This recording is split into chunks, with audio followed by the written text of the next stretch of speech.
নমস্কার, শ্রবণ সঙ্গী পডকাস্ট চ্যানেলে আপনাদেরকে স্বাগত। আজ আপনাদের জন্য নিয়ে এলাম প্রখ্যাত কবি, ছোট গল্পকার ও প্রাবন্ধিক তারাপদ রায়ের লেখা একটি কাল্পনিক রসগল্প বানেশ্বরের রোগমুক্তি। তারাপদ রায় 1936 সালের নভেম্বর মাসের 17 তারিখে অবিভক্ত বাংলায়, বর্তমান বাংলাদেশের টাঙ্গাইলে জন্মগ্রহণ করেন। সেখানকার স্কুলে ম্যাট্রিক পাশ করেন এবং 1951 সালে কলকাতায় কলেজে পড়তে আসেন। মৌলানা আজাদ কলেজ থেকে পড়াশুনো করে কলকাতা বিশ্ববিদ্যালয় হতে অর্থনীতিতে তিনি স্নাতক উপাধি লাভ করেন। আর ওই সময় কলকাতার কৃত্তিবাস পত্রিকা গোষ্ঠীর ঘনিষ্ঠ কবি হিসাবে পরিচিতির সাথে সাথে অজস্র গদ্য রচনাও করেছেন। বাল্য অবস্থাতেই তিনি কবিতা লিখতেন। তার প্রথম কবিতার বই তোমার প্রতিমা প্রকাশিত হয় 1960 সালে। কবিতার পাশাপাশিও লিখেছেন অসংখ্য রম্য রচনা। তাছাড়াও লিখেছেন অজস্র ছোট গল্প, উপন্যাস ও শিশু সাহিত্য। তার ডোডো তাতাই বিখ্যাত শিশু চরিত্র। বাংলা সাহিত্যে সার্থক রম্য রচয়িতাদের মধ্যে, পাঠক পাঠিকাদের মধ্যে তিনি বেশ জনপ্রিয় ছিলেন। তিনি নক্ষত্ররায় এবং গ্রন্থকীর ছদ্মনামেও লিখতেন। কথ্যভঙ্গি এবং পরিহাস বিদ্রূপ মিশ্রিত বাগধারায় সমন্বয়ে বাংলা সাহিত্যে স্বাতন্ত্র্য অর্জন করেছেন তিনি। 2007 সালের আগস্ট মাসের 25 তারিখে তারাপদ রায় আমাদের ছেড়ে চলে যান। আমাদের আজকের গল্প তারই লেখা একটি কাল্পনিক রসগল্প বানেশ্বরের রোগমুক্তি। গল্পটি একেবারে শেষ পর্যন্ত মন দিয়ে শুনুন। ভালো লাগলে আপনার একটি লাইক ও কমেন্টের মাধ্যমে জানান আপনার গল্প শোনার ভালো অথবা মন্দ অনুভূতির কথা। আর হ্যাঁ, আমাদের চ্যানেলটিকে সাবস্ক্রাইব করে নিয়েছেন তো? না হলে আগামী দিনে আমাদের চ্যানেলের আগত গল্পগুলির নোটিফিকেশন পেতে আজই সাবস্ক্রাইব বাটনটি প্রেস করে চ্যানেলটিকে সাবস্ক্রাইব করে নিন। তাহলে শুরু করা যাক আমাদের আজকের গল্প বানেশ্বরের রোগমুক্তি। লিখেছেন তারাপদ রায়।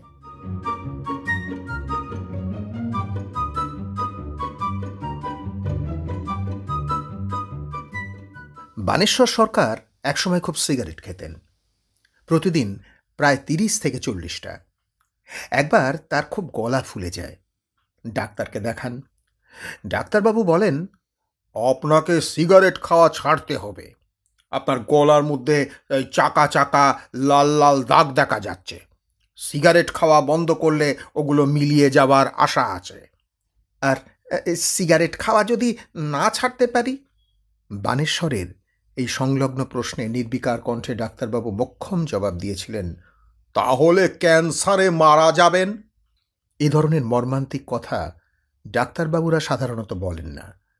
বানেশ্বরের দুর্বল চরিত্র সম্বন্ধে সবিশেষ জ্ঞান থাকায় ডাক্তারবাবু তাকে এই ভয় দেখিয়েছিলেন। ভয়ে কিন্তু কাজও হয়েছে। বানেশ্বর সিগারেট খাওয়া কমিয়েছেন, যদিও কেনা কমাননি। এখনও দৈনিক 20টা সিগারেটের প্যাকেট 2টো কেনেন।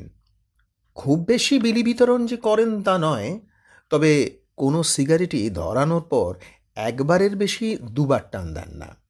এক টান দিয়ে সঙ্গে সঙ্গে মুখ থেকে ধোঁয়া ছেড়ে মেঝেতে বা রাস্তায় যখন যা পায়ের নিচে থাকে সেখানে ফেলে দেন সিগারেটের টুকরোটা। তারপর নির্মমভাবে পায়ের জুতো দিয়ে মারিয়ে দেন জ্বলন্ত সিগারেটটি। এভাবেই বেশ কেটে যাচ্ছিল। সারাদিনে 40টা সিগারেটের 40টা টান, মোটমাট 2টো পুরো সিগারেটের সমান। বানেশ্বরের গলা আর তাকে ভোগাচ্ছে না। কিন্তু সিগারেট খাওয়া দুম করে ছেড়ে দেওয়ার জন্যেই হোক বা অন্য কোনো কারণেই হোক, গলা সুস্থ রাখার সঙ্গে সঙ্গে বানেশ্বর সরকারের কেমন যেন মাথায় গোলমাল দেখা দিল। প্রথম গোলমাল দেখা দিল তার জুতো নিয়ে। দৈনিক 40টা জ্বলন্ত সিগারেট হজম করতে গিয়ে তার জুতোর নাকি ক্যান্সার হয়েছে। এই রকম একটা সমস্যা দেখা দিল বানেশ্বরের। একজন নামজাদা ডাক্তারকে তিনি যোগাযোগ করে দেখাও করতে গেলেন। এমনিতে তার কথাবার্তা শুনে কিছু বোঝা যায় না, ফলে অ্যাপয়েন্টমেন্ট অনুযায়ী বানেশ্বরের যথাসময়ে ডাক্তারের চেম্বারে পৌঁছতে বিশেষ কোনো অসুবিধা হলো না। কিন্তু জুতো পরীক্ষা করতে, জুতো দেখতে ডাক্তারবাবুর রাজি হওয়া অসম্ভব। বানেশ্বরবাবুর যে মতিভ্রম হয়েছে একথা বুঝতে ডাক্তারবাবুর কোনো কষ্টই হলো না। বহু রোগী বহু কাল্পনিক অসুখ নিয়ে আসেন ডাক্তারখানায়, কিন্তু ডান পায়ের থেকে জুতো খুলে টেবিলের ওপরে উল্টো করে রেখে বানেশ্বর যখন অগ্নিদগ্ধ ক্ষতবিক্ষত রবারের সোলটায় অঙ্গুলি নির্দেশ করে দেখালেন, অতিরিক্ত সিগারেট খেয়ে জুতোটার কর্কট রোগ হয়েছে। অথচ বাঁ পায়ের জুতোটা? বানেশ্বরবাবু এবার সেটাও পা থেকে খুলে টেবিলের ওপরে রাখলেন। এই দেখুন ডাক্তারবাবু, এটার কিন্তু কিছু হয়নি, এটা তো সিগারেট খায় না। ততক্ষণে বিহ্বল ও হতভম্ব ডাক্তারবাবু তার নিজের চেয়ার থেকে একেবারে লাফিয়ে উঠে পড়েছেন। কিছুক্ষণের মধ্যেই বানেশ্বর তীব্র প্রতিবাদ এবং উচ্চ ভিজিট দেওয়ার প্রতিশ্রুতি সত্ত্বেও ডাক্তারবাবুর দুজন সহকারী, তারা সরল ও বয়সে তরুণ, বানেশ্বরবাবুকে চ্যাং দোলা করে ডাক্তারবাবুর চেম্বার থেকে একেবারে বার করে দিল। তখনও বানেশ্বরবাবুর দু হাতে ধরা রয়েছে একটি ক্যান্সারগ্রস্ত এবং অন্যটি ক্যান্সার মুক্ত পাদুকা। ব্যাপারটা কিন্তু এখানেই মিটল না।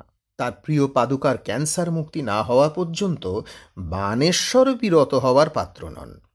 অল্পদিনের মধ্যেই কলকাতার প্রথিতযশা চিকিৎসকেরা প্রায় প্রত্যেকেই বানেশ্বর অথবা বানেশ্বরের পাদুকার সম্মুখীন হলেন। রীতিমতো একেবারে কেলেঙ্কারি বেঁধে গেল চিকিৎসক মহলে। কারো চেম্বারে কোনো রোগী নিজের জুতোর দিকে দুবার তাকালেই সকলের সন্দেহ হতো এই বোধহয় সেই বানেশ্বর সরকার। কিন্তু চিকিৎসকদের কাছে ব্যক্তিগতভাবে তার পাদুকার জন্য কোনো চিকিৎসা, এমনকি সামান্য সহানুভূতিও পেলেন না তিনি। অতঃপর হাসপাতালমুখী হলেন বানেশ্বরবাবু।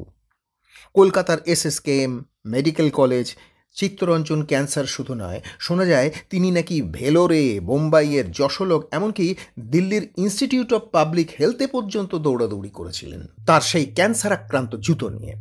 তারপর বহু দূর দূর বড় বড় জায়গা, অনেক পয়সা খরচ করলেন তিনি। সর্বভারতীয় উন্মাদ হিসাবে অতি অল্প দিনের মধ্যেই বিখ্যাত হয়ে উঠলেন কলকাতার এই বানেশ্বর সরকার, যাকে পাড়ার ডাক্তার সিগারেট খাওয়া ছাড়তে বলেছিল।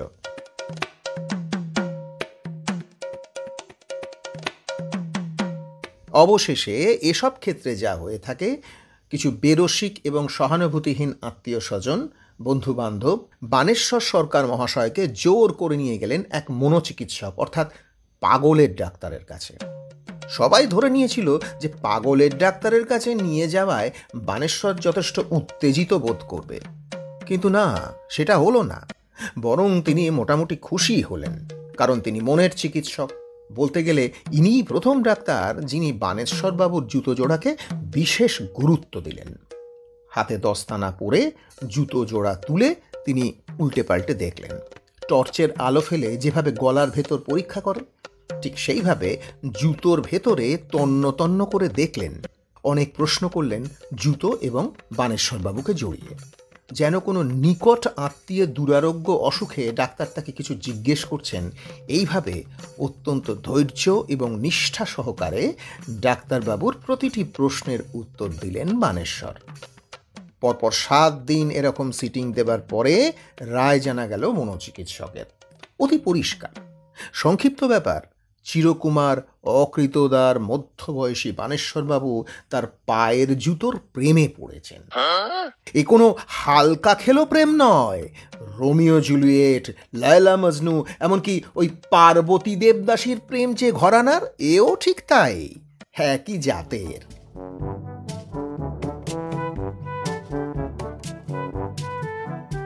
অকৃতদার বানেশ্বরবাবু 51বর্তী পরিবারের লোক।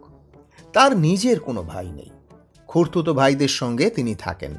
তাঁরই প্রায় সমবয়সী এক খুড়তুতো ভাই রামেশ্বর ডাক্তারের কাছ থেকে সব শুনে এসে তাকে জানালেন, বানেশ, ডাক্তার বলেছে তোমার জুতোর কিছুই হয়নি, ওই সামান্য ফোসকা, তাও শুকিয়ে এসেছে।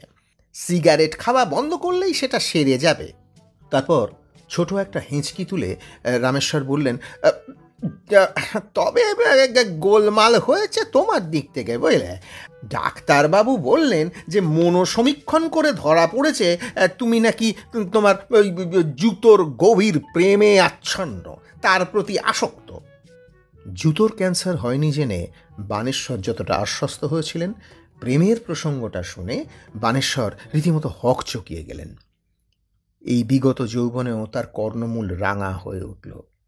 কেমন যেন আমতা আমতা করতে লাগলেন, দেখো রামেশ্বর, ডাক্তার ওই পরের কথাটা মোটেই ঠিক বলেননি। হ্যাঁ, আমার জুতো, আমার নিজের জুতো, আমি তাকে পছন্দ করি, তাকে আমার ভালো লাগে, কিছুটা শ্রদ্ধাও করি, একটু স্নেহ আছে তার প্রতি আমার, কিন্তু তাই বলে আমি তার প্রেমে পড়েছি, তার প্রতি আসক্ত? ছি ছি ছি ছি, এই এত বড় কথা তোমরা বলতে পারছো? খুব তাড়াতাড়ি এতগুলি কথা বলে নিজের সংকোচ ও লজ্জা এড়াতেই বুঝি উঠে গেলেন বানেশ্বর। খুড়তুতো ভাই রামেশ্বর সরকার আমদানি রপ্তানির ব্যবসা করেন, সাহেব সুবোধের চড়িয়ে খান। তার বাস্তব বুদ্ধি অতি প্রখর। তিনি দেখলেন মনোচিকিৎসক ঠিকই ধরেছে, বানেশ্বরের যথেষ্ট প্রেম ও আসক্তি রয়েছে ওই জুতোর প্রতি। তিনি এক মতলব করলেন, বেশ সোজা মতলব। বাড়িতে একটা নতুন কাজের লোক এসেছে, তাকে দেখলেই বানেশ্বরের একেবারে মাথা গরম হয়ে যায়। গায়ে গোলাপি গেঞ্জি, মাথায় টেরিকাটা, কেমন যেন একটা বাবু বাবু ভাব। লোকটা কাজ খারাপ করে না, কিন্তু লোকটাকে বানেশ্বরের মোটেই পছন্দ নয়। একদিন সকালবেলায় বিছানায় শুয়ে বানেশ্বর খবরের কাগজ পড়ছিলেন। নতুন চাকরটা ঘর মুছছিল। হঠাৎ বানেশ্বর দেখেন খাটের নিচে রাখা জুতো জোড়া লোকটা নিজের পায়ে গলিয়ে দেখছে। আর এটা দেখার পর বানেশ্বরের তো গেল মাথা গরম হয়ে। সঙ্গে সঙ্গে তিনি চাকরটাকে বলে উঠলেন, এই এই হতচ্ছাড়া, কি করছিস স্যার? আমার জুতো জোড়া পায়ে দিয়েছিস তুই? বেরো, বেরো এক্ষুনি, বেরো হতচ্ছাড়া। বাবু, আমাকে ভুল হয়ে গেছে বাবু, বাবু ভুল হয়ে গেছে বাবু। ভুল হয়ে গেছে, দাঁড়া দাঁড়া, দেখাচ্ছি মজা। রামেশ্বর, রামেশ্বর, কি হলো দাদা, কি হলো?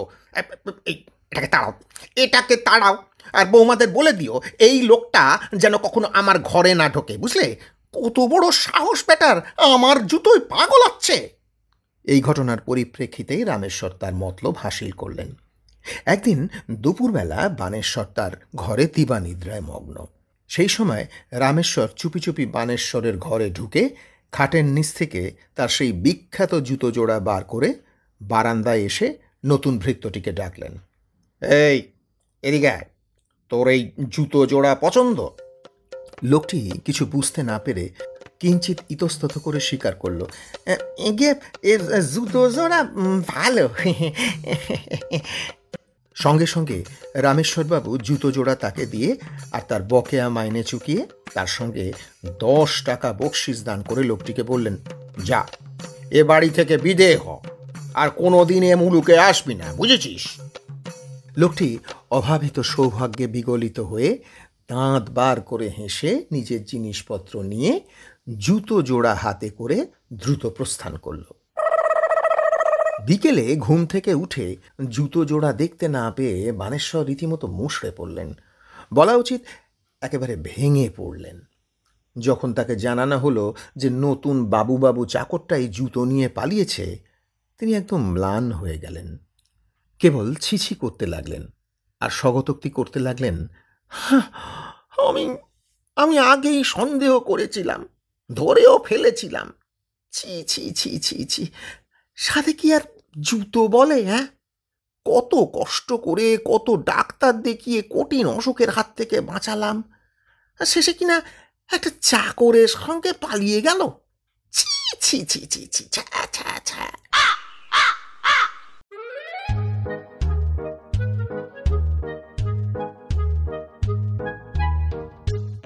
সর্বশেষ পাওয়া খবরের ভিত্তিতে জানা যায় যে বানেশ্বরবাবু এখন ভালো হয়ে গেছেন।